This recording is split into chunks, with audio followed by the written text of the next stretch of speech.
All right, hey there, class. Today, what I'm going to go over with you guys is a little bit about welcome to AP Government.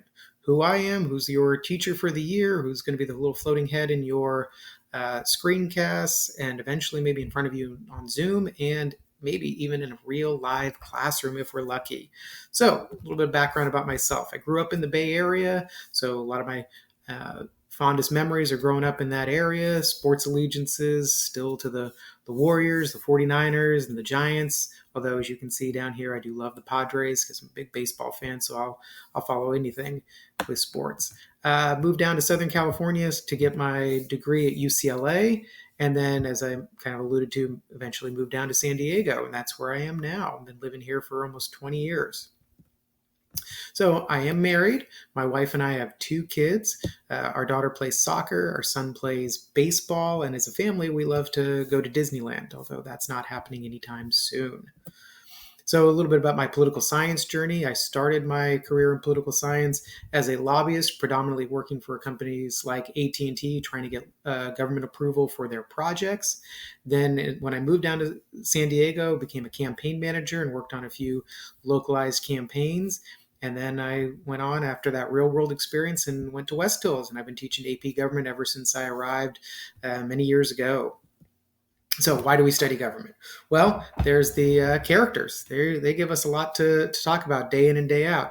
We've got, so much to discuss when it comes to the people in government. But, humor aside, there's a real important reason to study the government, and that's the Constitution. What are your rights as a citizen? What does the Constitution give to you? A lot of people don't know what's in this document, and I think it's important and it's vital for our democracy that people know it, understand it, and contribute. And that's what I'm going to make you guys contributing members of our democracy. So, what are we going to be studying? Well, first, the Constitution. We'll start there. What is the document? What's in it? How do federal government and state governments relate to one another and interact? And I mean, that's completely topical right now. We're looking at the dynamics of state and national government working sometimes together or sometimes working against one another when it comes to dealing with the problems facing our nation. We'll get into the institutions of government, the president, Congress, the bureaucracy, and the courts, and how they all work together to form our more perfect union. We'll finish the first part of our class with civil rights and civil liberties. That's more about how the Constitution works with you and your rights, your responsibilities, your privileges. Second half of the course is all about voting and voter beliefs and political participation, the different ways that people can get involved in government. Now, how will we study government? Well, this year it's a little different. We've got Schoology, we've got Zoom. We're going to make the best of our resources and use them to our, gains. And the way that I kind of look at it is this way. Our class now is like a college class. I can remember at UCLA, my intro level poli-sci classes, which this is supposed to mirror, we'd have a 200-person lecture. Now, that's not a lot of interaction, but it's a great source for content. So Schoology is like our lecture. It's where the content is. And I've tried to add some stuff in that makes it a little bit more interactive for you, discussion boards, activities, things like that. But the purpose of Schoology is the content, learning the basics of the material. Now, like in a college class, when you have that 200-person lecture, then you boil it down to a smaller discussion section. And that's where, for me, the learning really happened. You'd have a small group of people and we get a deep dive into content. We do some more active learning things. And so that's what Zoom, the discussion boards, and our class time is all going to be about, getting to that depth of knowledge. Now, the typical week for you. Monday, you're going to start your lesson from Schoology. You're going to begin with the Engage folder for the topic of the week. So for week 1, it's the Constitution. So you go into the Constitution section, Engage folder has the roadmap for the week. Then Tuesday through Friday, you're working through the content. You're going through all the things in the Explore folder.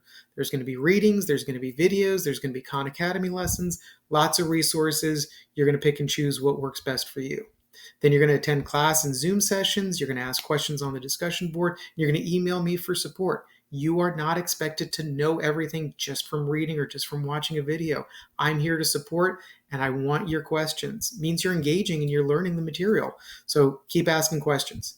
By Friday evening each week, you submit your assignments for the week. Typically, they're going to be in the Apply folder, but you can always check the class calendar in Schoology to see what's due and when it's due. And lastly, assessment and grading. So I believe in a growth mindset. that where you are today is not where you're going to end the course, that you can grow and expand your learning over time. And that way, mistakes are part of the process and it's okay. And I'm not going to punish you for mistakes. So if you do something wrong in a homework assignment, it's not going to lower your grade. Your work is part of a dialogue with me. So we're looking at your educational journey and we're talking back and forth. So when you turn something in, I look at that and we can have a personalized conversation about your learning. Assessments are part of a process for me, not an endpoint. So I believe in reassessments and getting you guys to the place that you need to be. So my advice to you is focus on the learning. Focus on trying to expand your knowledge base of government. And if you do that, you're going to be successful and your grades will take care of itself.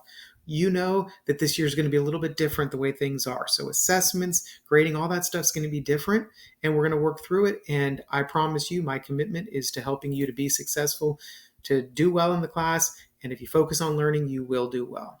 All right, so hope you got a better idea of what this class is going to be like and what you've gotten yourself into. And welcome to AP Gov.